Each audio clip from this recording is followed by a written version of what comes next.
Man, we really got our butts kicked in that election. Yes, Mr. President. I've asked you here as a top Democratic operative to discuss some ideas how we might do better in the next election. I'd be glad to be of assistance, Mr. President. It's pretty clear that we've done a tremendous job in passing a whole host of new laws to increase the amount that the federal government does to help the average American. The reason that we lost is pretty clear to me. The American voter is simply too stupid and uninformed to understand what's going on. Okay. I've been thinking that one thing that I can do to help communicate our message better is to speak more slowly. You know, so that the average idiot can understand me better. After all, most of the voters did not go to Harvard. That might work. For example, hello. I'm President Obama. I'm trying to improve your miserable, ignorant lives. How's that sound? Right. You might want to cut down on calling the voters ignorant. You know, to their faces. Too many syllables? No. You might offend them. Really? I thought that the reason that they elected me was that they knew that they were too stupid to make their own decisions. Our polling actually indicates that they elected you because the economy was so bad that they would have voted for anyone who was not a Republican. Even a dead dog. Well, it's certainly a good thing that the economy has improved since I took office. Well, actually the unemployment rate has increased by about 2 percentage points since you took office. Really? I didn't know that. I don't pay much attention to economics. It's boring. Well, whatever. Those jobs were mostly menial and uninteresting in any case. They can spend more time reading books. Right. Except the voters need the money to pay their bills. Well, it's a good thing that we can always blame George Bush. Yeah. The problem is that isn't working anymore. Also, you told the public that the pork that we spent would decrease unemployment, and it actually went up. Can't we say that things were worse than we thought? We tried that. The voters don't believe us. You see, we get a lot of economic data every month and we knew how bad that things were.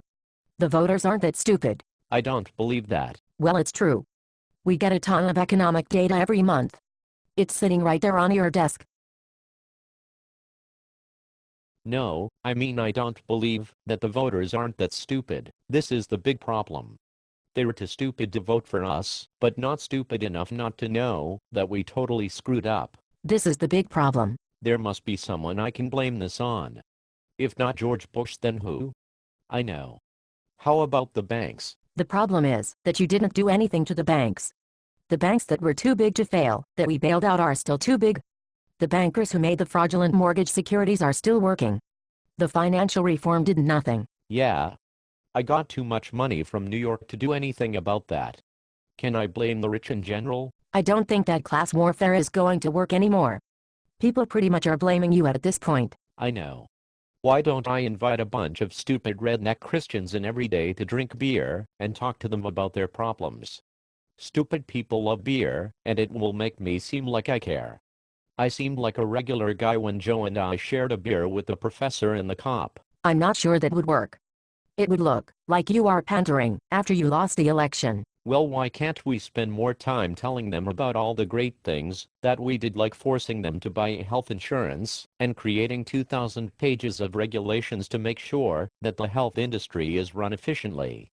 You know, like the post office and the DMV. If the stupid voters just knew all of this, they'd be sure to vote for us. Well, the problem is that the more we tell them about what you've actually done, the less they like it. Americans generally don't like big government telling them what to do. Maybe I should get on television more and sound smart. It's a lot easier to sound smart than to actually solve all of these problems. People generally feel self-conscious about their intelligence. If they can vote for someone smart who went to Harvard, they can feel good about themselves. Yes, Mr. President. The problem is that all of the people who vote for people based upon how they sound, so that they can feel good about themselves regardless of how inept the candidate is, are all Democrats. We need to win independent voters. Well, we need to get me re-elected. I like being president. There are lots of serpents, we get free trips, and we get a huge motorcade when we go out on a date. It's very romantic. Maybe I can run with a woman as my vice president. With all due respect, I don't think that Hillary Clinton will help your re-election chances. Hillary Clinton? No, I was thinking of Sarah Palin.